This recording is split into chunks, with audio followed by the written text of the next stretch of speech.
Hello, it's Neil Romanek from the Flint, and this is one of our Flint Water Cooler conversations. And I have with me Simen Frostad, who is the chair at Bridge Technologies. Hi, Simon. Hi, Neil. It's great to be here. Thank you. Great, thank you. So what we're going to talk about, you can tell us a little bit about Bridge Technologies, and then we're going to talk about some stuff that you and I had a conversation at the NAB show earlier in the year, and I thought it was really interesting, just about cloud and when do we use cloud and when do we not, and how we need to be more nuanced and smarter in our thinking about that. But can you maybe tell me first, just tell me a bit about Bridge Technologies, and before Well, we get started? in Bridge, we basically do quality control over broadcast signals. That's our main kind of purpose in life. And we do that with the help of a combination of hardware and software, which is exactly why we're talking today, because again, it needs a bit more nuanced perspective than the overall kind of trends kind of conceive. So we've been in business since 2004. It's our 20th anniversary this year. Oh, happy birthday. Yep, it's not too shabby.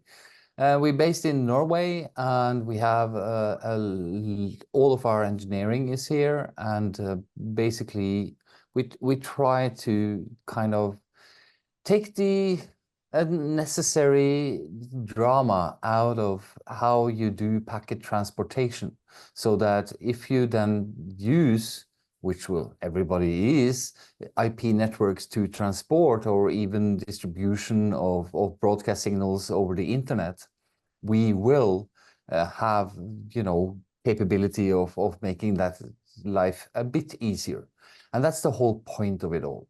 Why do you need technology? Well, because we use technology to better our ability to communicate, and we can ease that pain, because when you start distributing broadcast signals to people, you need to know what you're doing.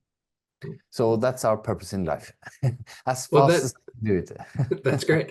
That and as you're sort of saying, people don't want that pain, so that there's a tendency to, like, just if you find a solution, like, oh good, I found a solution, let's just do everything with that solution. That'd be great. We'll just do that. I don't want to have to think about it. But and No, that and often means, like, we'll send it to the cloud, or we'll just kind of rely on just a simple thing I don't have to think about. And that's where, a lot of these kind of things when it comes to sustainability comes in play, because we don't want the technology to be the, let's say, major hog of resources on both the planet, but we don't want it to be a major hog on resources on our people and capability either. And that's where, we need to be a bit more smart when it comes to software deployment, especially in data centers. We must remember that data centers right now stands for 1.3% of all energy usage on the planet, which is a pretty big deal. And we don't really want that to grow too much, because, it's a big hog. I would be more impressed by using those 1.3% to better the life of a lot of people on the planet, instead of, our hunger for AI Mm. specific needs or whatever. It's just a slang. But we see where the curve is growing, because right now let's say objective data is here. We use about between 12 and 14 kilowatts per rack in a data center globally. With the advent of AI and hyper processors, that may actually rise to between 40 and 60 watts, megawatts per rack. That's a Mm. huge increase that we potentially, 40, how much did you say? 40 watts per rack? yeah, 40 Right, to right. Okay, yeah. 60 watts per rack. If you're going Right. to use the latest NVIDIA type of chips and processors, that's what we're looking at. And that's a dramatic increase in the power consumption of those specific things. So my kind of question is, do we, one, really need it? Two, how can we make this better? Because it needs to be services that we actually need and that we basically need to be able to distribute content, because distributing content is much more important than finding content, even though finding content, of course, have a relevance in our business.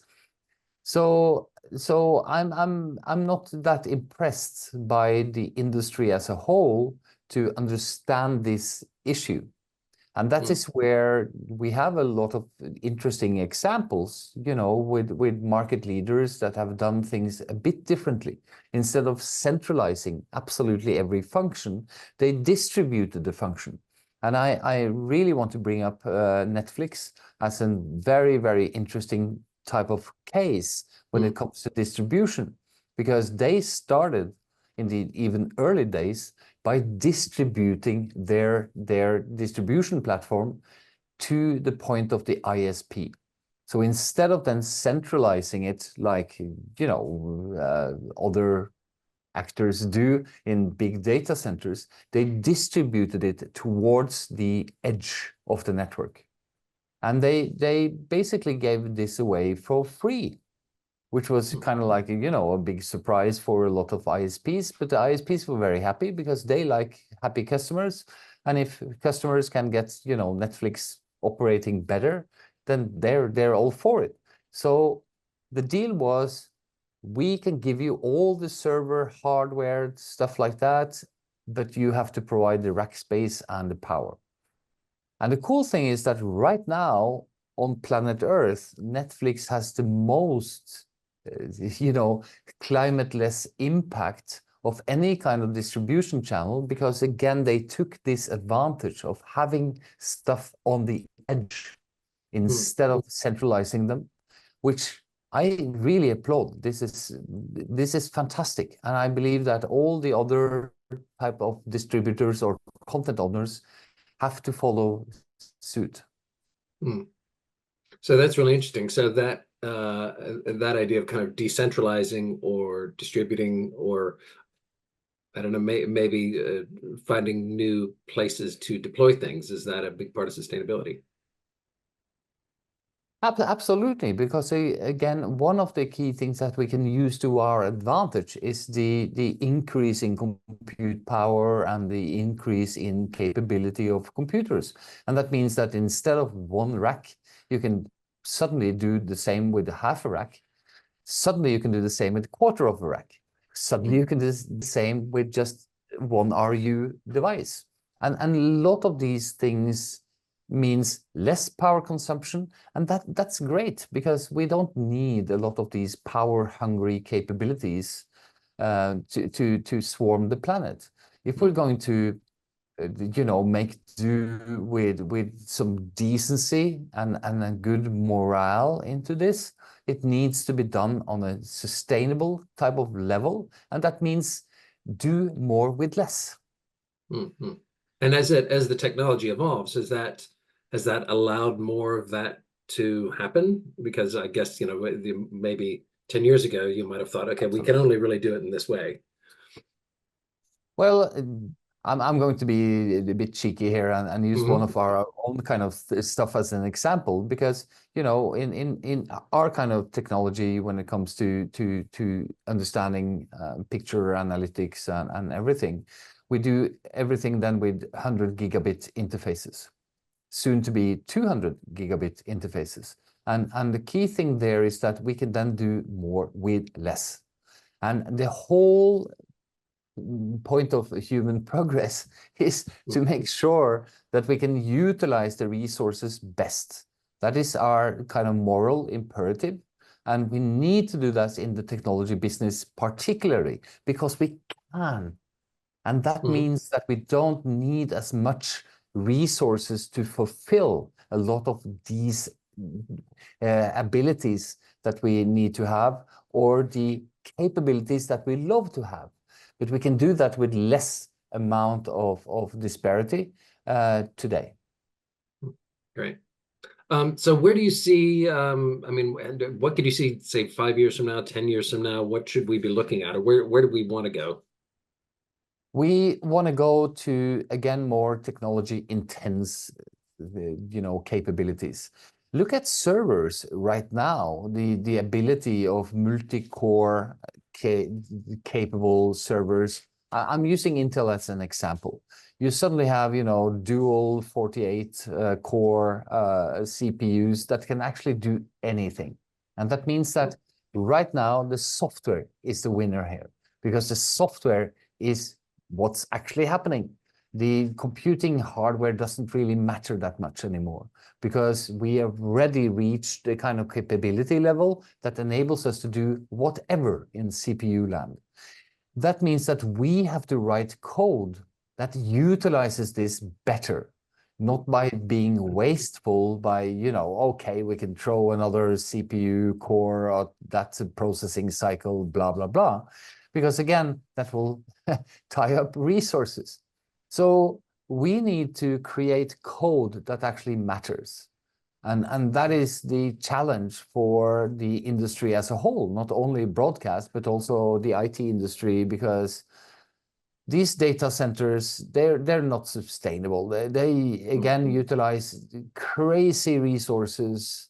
And that's one of the reasons why the really good people that utilize these technologies, they swap out these things every 2.5 years. Because again, suddenly you can then do twice the amount of CPU power in a rack. So it makes sense to swap out.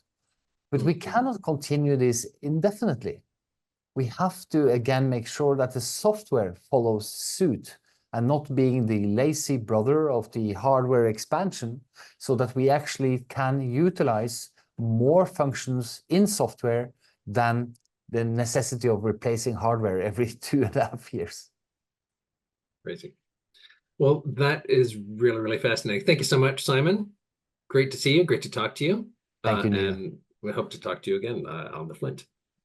Thank you.